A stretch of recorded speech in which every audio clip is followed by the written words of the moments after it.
And it all comes down to this. 2 teams, 1 game, 1 place in the final. In one corner, we've got Sanctae, the team that have risen, ironically, like a phoenix from the flames. They looked dead set out of it at one point. They stormed their way into it. And despite without really flexing their muscles too much, have found their way into the semi-final. In the other corner, you've got the serial winner, one of the few to achieve what he has achieved, a man who knows how to get it done, Mr. Edwards and his infamous Burn team. But who makes the final and who goes head to head with my guest on comms this evening? Good evening, Ian. Good evening, mate. I'm some intro. I try my best. Oh, I'm very excited now. Good. That's what we try to do. How's things north of the border? Okay, mate. We're just relaxing. I've had the guys about we've got a training camp, spa, just preparing for the big match, another final. So I'm excited, mate. Very excited. We have got an invite out with Jamie as well, if he's able to jump on and make this duet a trio. But I am delighted you're able to make it on nonetheless. A bit of a scouting mission for you this evening. Maybe a few players missing, so I don't know if it'll really have too much if the teams will be similar, maybe no, but I kind of know what to expect with both the guys, so it's just a case of I'm just going to sit here and enjoy it, really. Just going to enjoy it and see how it plays out. This really is a fascinating encounter, and a semi-final, or in this case, preliminary final, is the official term. Like, I can't recall one like it, and we'll go more in depth in it when we see the teams. But in terms of so many potential unavailable players for both sides, so many key unavailable players, and then some of the risks that some of the managers have taken, whether it's players perhaps out of position or playing players who aren't 100% fit. Then you've got the balancing act of, I think both teams have 1 or 2 players a yellow away from missing the final anyway. There was a lot of pressure on this game, and more than I can think, that this is more than just your normal preliminary final, at least in my opinion. That's how it's felt. It does feel like that. I don't know if it's maybe just with everything it's been and it's been a bit turbulent, but it does seem to be it seems to be a more riding on it type thing. I know what you mean, but again, this is where it comes into building a squad. I think because I've always had in the back of my mind like suspensions, injuries, and Rocks basically when we're building a team. I've tried to get like at least 2 good players for every position, like a solid player. Yeah. And for an example, looking at Burn, Ian historically has always went for the 1 to 11 solid, and the rest has been a bit okay, but maybe no quite there. So I think that it's just a perfect example of how you've got to manage things in the Super League with your squad and stuff. And for a game, can you throw somebody in like somebody at DMC, a centre half at DMC? Probably sometimes, but it is a risk, as you say. But I genuinely don't know what way to call this. Like, I genuinely don't know. Well, you might not know how to call it, but I put something out on the Super League socials earlier, and Burn go into this as overwhelming favourites. I don't know if I agree with that, to be honest. I mean, it's Burn. Ian's always going to play that formation. I've seen Sanctae have adopted the formation that we use, and it's been pretty successful. So I wouldn't certainly wouldn't say they're that big favourites, but obviously Ian's been there, done it before. So you can maybe say he's maybe got more experience. He's certainly more Super League experience, but I don't know if it's that much a certainty. That's the Sanctae have came into form at the perfect time in the season as well. Whether they're going to miss the big players, it remains to be seen. But just can't wait for this one. You know? Well, before we get into it, let's remind ourselves of the rules. So this is a one-off game. It's not over 2 legs. Golden goal, extra time played. That's the crucial fact. It's golden goal, extra time if scores are level after 90. And then penalty shootout if scores remain level. It's not often we get to that point, but we have seen teams stung by golden goal extra time before, and we have seen the odd penalty shootout in the past as well. Let's delve straight in then, and we start with the away side. Smertin was a late fitness check, hasn't made it. Ronaldinho unavailable, suspended. Inzaghi injured. Hagen late fitness check, hasn't made it. So it has been a bit of a turnaround. And here is the Sanctae team in full. Sol Campbell takes the captain's armband. Sokoviak is deputising for Ronaldinho.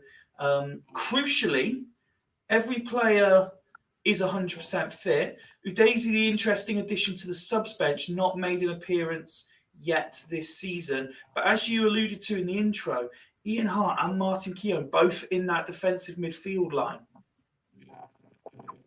I don't. I'm just having a look at what was his other options for defensive midfield.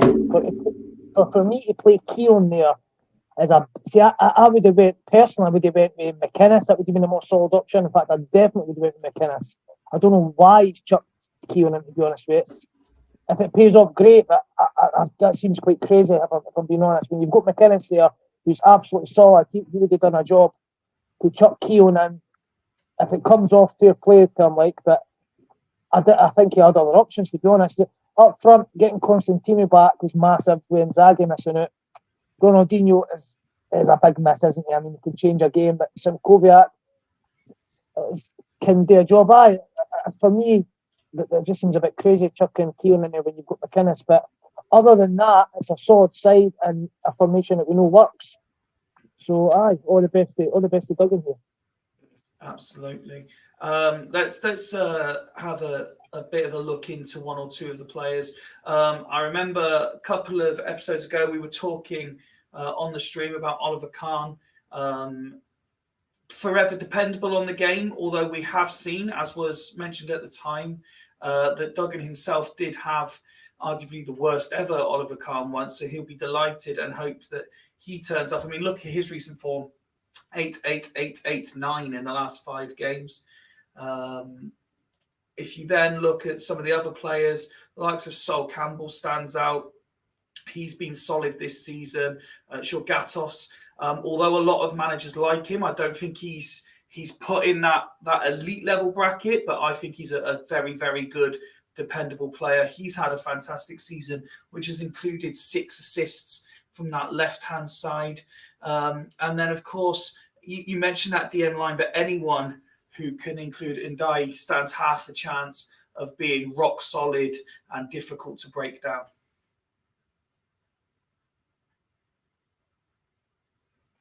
Absolutely. Sorry, I just pushed my exited the thing there. No, absolutely, mate. As I say, he's missing a couple, but it's still he's had a great season. Let's be honest. I mean, he's done his usual starting slow, and he's came on it. He's got some top quality players. Can as keepers in general, I fucking hate them with a passion in the game. Can is probably the best looking, but he's liable to chuck in a 5 at any fucking time. Joe Gattos, as you were just mentioning, he's one I like. Just chuck him in there quietly, goes about his business. Sort of Mike Duff-esque, just does what he does. 6 assists, happy days. Steve Finnan, I've noticed he's had him. I think he's played the last couple. Maybe he's done okay. I'm sure he got a 9 or something in his last game. Maybe man of the match. Did. That's right. 8, 9, 7, 7, 9 in his last 5. He's one that can play in that right midfield or right or wing back. So it looks like Duggan's maybe seen the light and is maybe moving to a formation that actually works in the Super League, in my opinion. But no, how long's Zaga out for?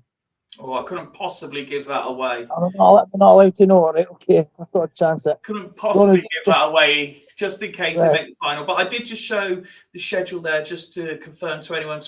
There was a question asked in the previous episode. There is a week between this game and the final.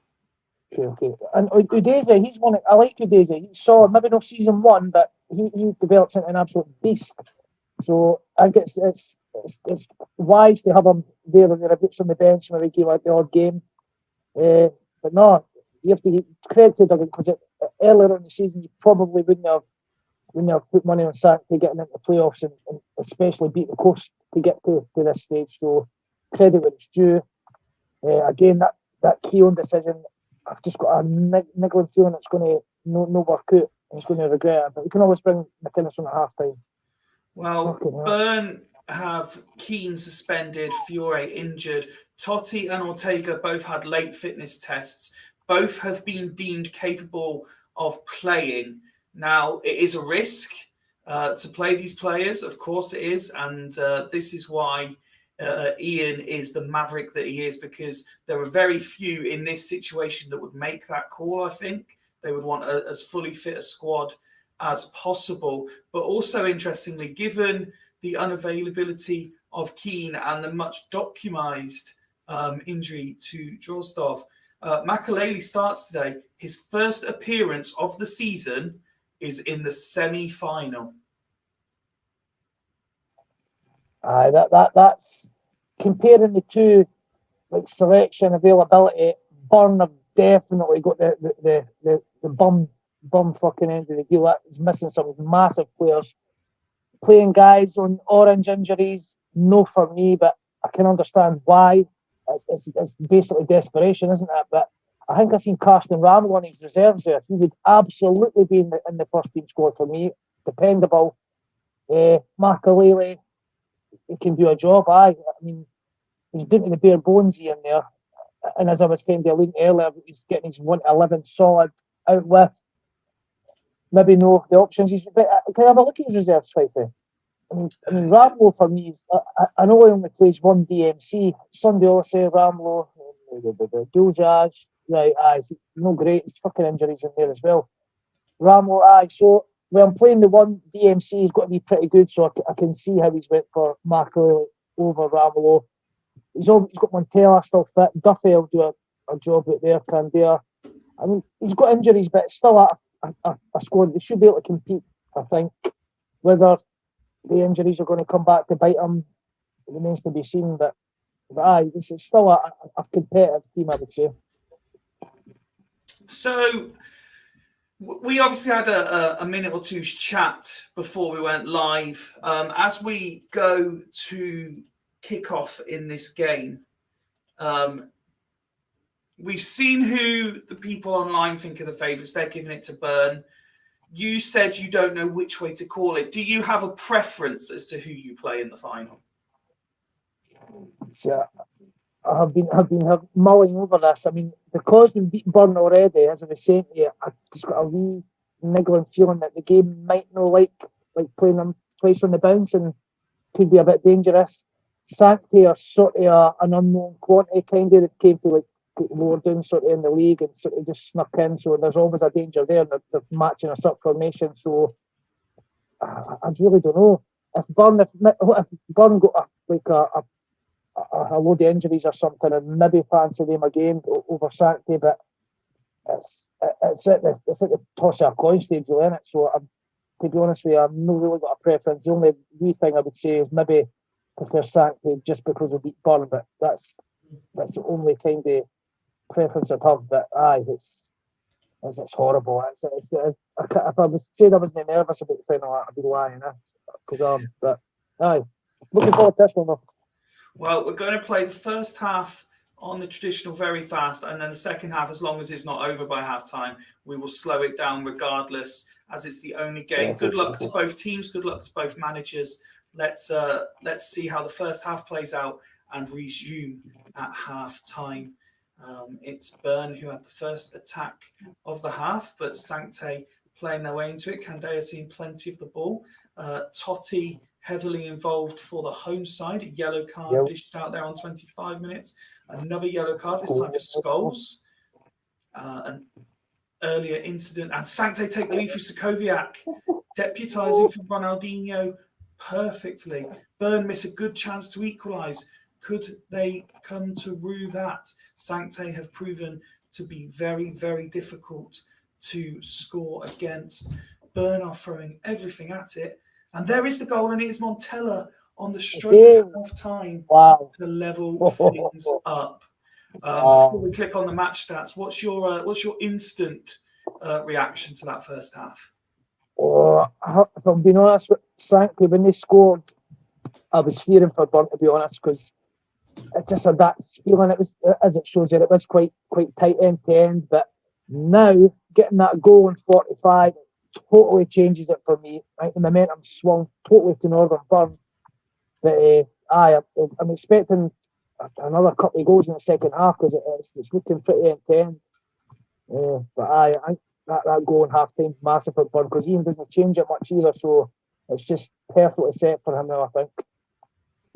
It's great to see so many people tuning in for this one. Welcome to everybody. Mike there saying, great half.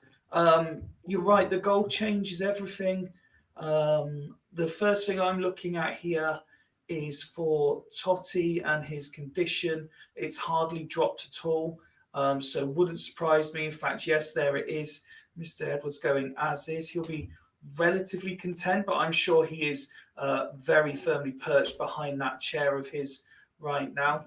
The goal also changes things for Sanctae. How do you think Duggan will be feeling right now? He'll be nervous, but I'm going to give him a bit of advice. Do not fucking flap.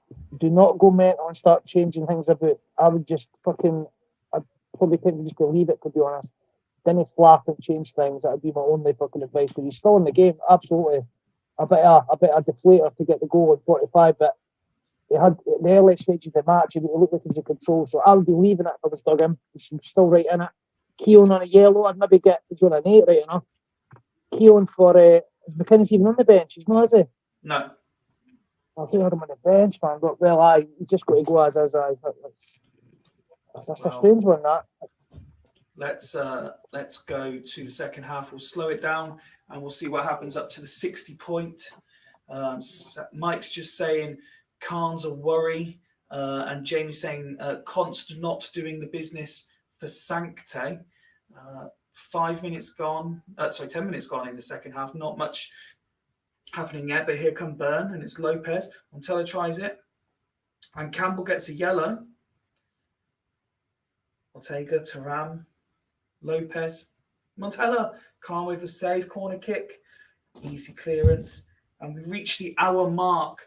It just feels like it feels like very little has happened there, but Burn are just edging it slightly.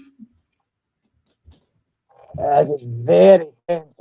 I'm feeling quite tense here, so I don't know how Ian is fucking standing behind his chair and Duggan sitting in his wee box room. Fucking, he'll be sweating buckets, but no, it's set nicely.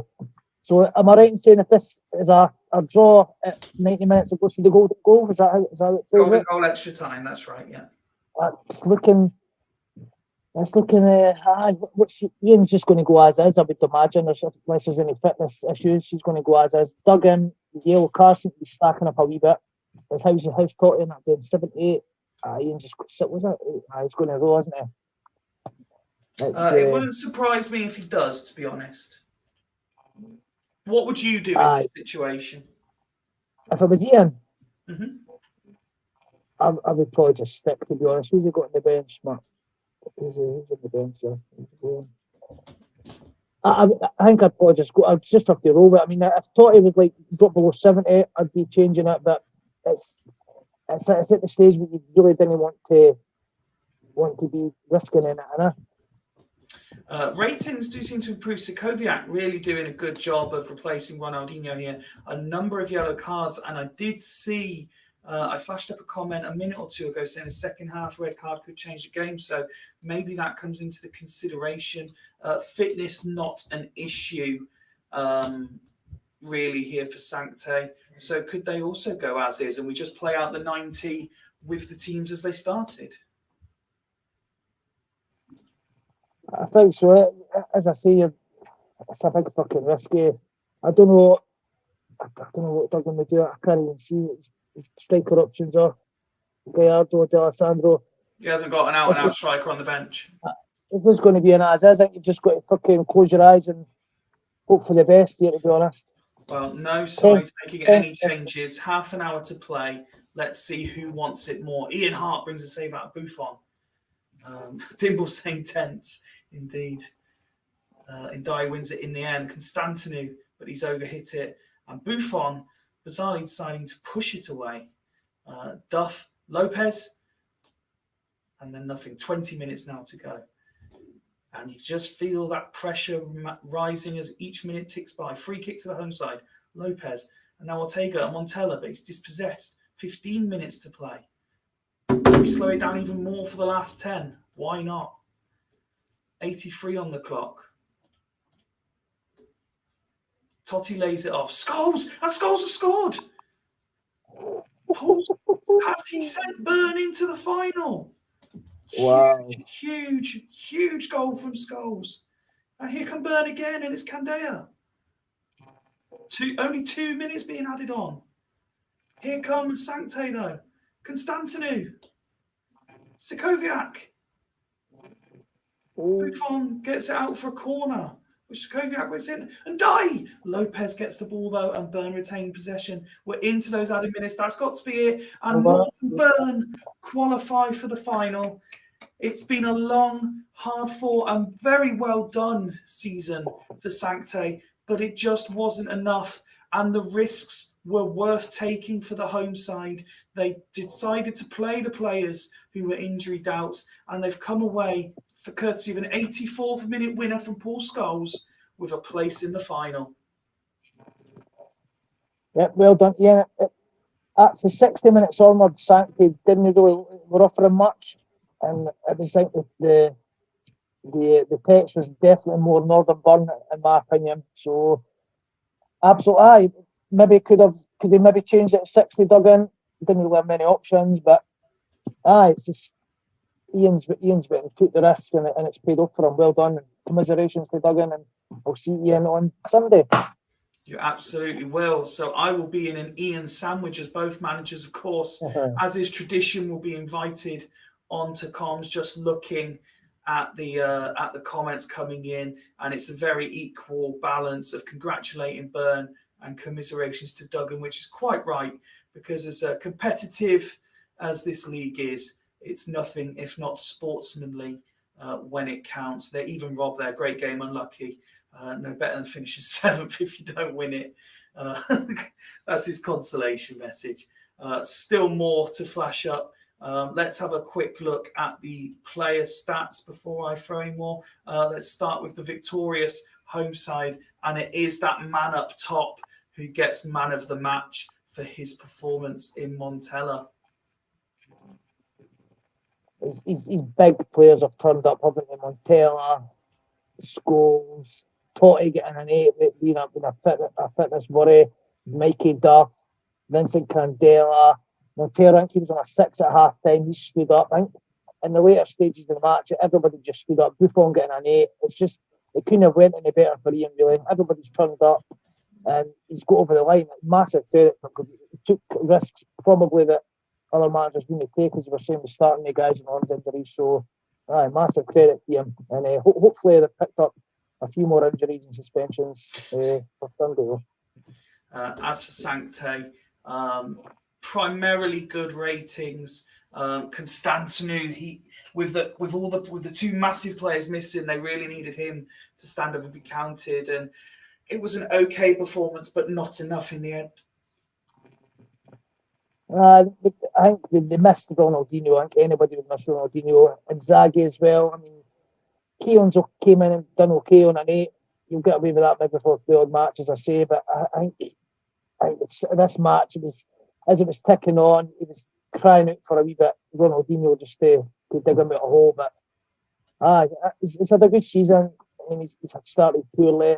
He's got a good side there, so it will be in about the playoffs next season anyway, for sure. Absolutely. Well, massive congratulations to Ian.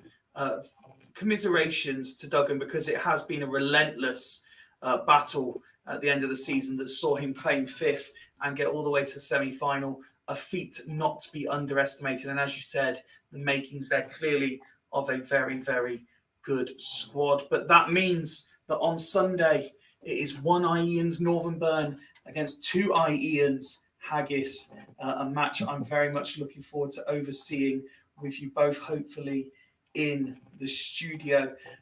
Your early thoughts then from your perspective, obviously team news and stuff to follow. You don't know if anyone, I saw Ian commented, he's got a week of his team beating each other up in training. I presume you're just hoping that luck remains on your side and just nobody gets injured in the next 7 days in game. Yep, I know I've got a Cannavaro missing, he's suspended. I probably could have avoided that by taking him off in the last game. I could have had him off at 60, they got a booking, so my team's picked. I know what my team is, and as you say, it'll just be pack. The pack will decide whether I can go to its full strength if I like. But our team sort of picks itself. The only, as I was saying before, the only thing with getting burned again is the game might have a wee thing there. I always kind of worry if you play teams on the bounce like that. Home advantage also. So it's going to be good. It's going to be good, isn't it? It sure will. One other thing to mention is obviously there's been a lot of talk about what the future holds. This time last week, I put my proposal forward and said we would review it tonight after the game. I haven't heard from anybody with any alternatives, so it looks like it's kind of that or nothing going forward. In terms of what that means, I'm quite happy to do the unlimited transfers. It's not a problem for me. If I'm processing 100, I might as well process 200. The only thing that's a bit up in the air, there was minimal but some concern raised about the addition that I proposed of bringing in the reserves as well. Most people seem to back it as an idea to keep the game moving forward and as a development, which is great. So the question I now want to put forward to the currently active managers, I have a list that probably already fills half the positions without doing anything. But do you want to go out and find? I know, for example, you've already brought Scott in, so I imagine that he would take that particular reign for you. Obviously, Alf at Sloths. I know Dan would still be on board with Foss, but do managers want to go and find their own assistant, or would people just like to be allocated is all I kind of need to know for next year, and then we are good to go. But how are you? Obviously, you've got a grand final to prepare for, but the addition of Scott is a big addition to your depleted backroom staff. As it's feeling a bit lonely after everybody left me, but Scott he's only going to be involved in like transfers mainly. That's what I fancied. He's not going to be about for sort of match days. So if you're like bringing in assistants to take the reserve games, there is somebody else I've got in mind for that particular role. I need to speak to him again, but he did seem keen. So I'll just see if he fancies it. He can. If that's going to be a feature, like taking the reserves. There's somebody that I approached actually before Scott. So I would let him have a complete control of the reserve. So it's just get as many folk involved as you can. And Scott's a Super League legend, so it's great to be working with him. And he's made some transfers already, so it's set up nicely. Yeah, it'd be certainly great to have him involved again. His presence has been missed. But yeah, if people could let me know if they would rather go and find their own or if they just want to be allocated, that would be ideal. Other than that, thank you for those who took the time to watch the pilot episode of the still unnamed CMSL podcast. Me and Smuts had an idea.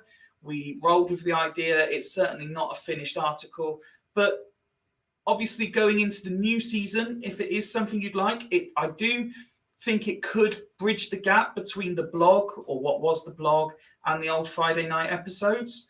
So if it is something you'd like to continue, please do let us know, and we can really try and get some theme music, get some art, and get everything in place ready for the new season.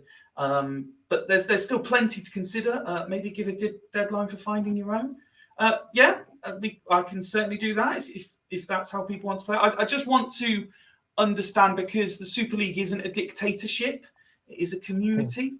So I just want to give everyone fair chance to have their say. I don't want this to come across as, well, just because you've taken over, you're making all the decisions. No, I like to put things out for people to decide on. It's an open committee forum. But until Sunday then, Ian, enjoy the build-up. I'm sure there'll be plenty of decent content from you over the next couple of days, and I look forward to welcoming you and Mr. Edwards back on Sunday. But until then, from Super League HQ, thank you all for joining us tonight, and good night.